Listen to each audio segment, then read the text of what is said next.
படைத்தல் என்றால் என்ன? இந்த எதை வேணாலும் படைச்சுக்கலாம் அப்படிங்கிற அறிவு இருக்கு இல்லையா? இந்த அறிவை படைத்ததுதான் உண்மையான படைத்தல். அந்த படைத்தலுக்கு அழிவே கிடையாது. நீங்க நல்லா யோசிச்சு பாருங்க. இந்த அறிவை வச்சு எதை வேணாலும் படைப்போம், அது அழிஞ்சு போகும். ஆனால் இந்த அறிவை படைத்த இறைவனுக்கு அழிவும் கிடையாது. அவனோட படைத்த அந்த அறிவுக்கும் அழிவு கிடையாது. சாகா கல்வி, சாகா கலை, அதை கத்துக்கிட்டு இந்த உயிரை சாகாம யாரு காப்பாத்துறாங்களோ அதுதான் உண்மையான காத்தல். அதை காக்கிறவங்க தான் உண்மையான காக்கும் கடவுள். புரிஞ்சதுங்களா? நீங்க உயிரை காப்பாற்றினால் அந்த உயிர் இந்த உடலை காத்துக்கொண்டே இருக்கும். இதுதான் உண்மையான காத்தல். அந்த தீய சக்தியும் இந்த ஆன்மாவோட ஒரு அங்கமா இருக்கிறது. அது தன்னைத்தானே அழிக்கக்கூடிய வேலைகளையும் செஞ்சு கொண்டே இருக்கும்.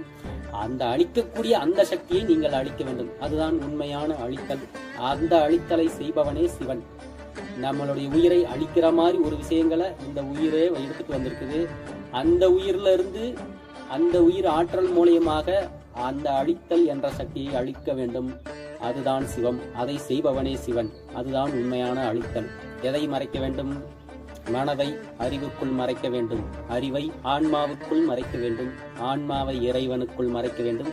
இறைவனை எல்லா உயிர்களுக்குள்ளும் மறைத்து வைத்திருக்கிறார். இதை உணர்ந்தவனே மறைத்தல் என்ற விஷயத்தை உணர்ந்தவன். அவனே மறைத்தலை செய்யக்கூடிய இறைவனாவான். எல்லா செயல்களையும் செய்யக்கூடிய அறிவு, எல்லா செயல்களையும் செய்யக்கூடிய சக்தி, எல்லா செயல்களையும் அனுபவிக்கக்கூடிய உணர்வு, இதை அனைத்தையும் தன்னுடைய சக்தியிலிருந்து ஆன்மாவாக நமக்குள் அருளியதே அருளல் என்ற நிலை.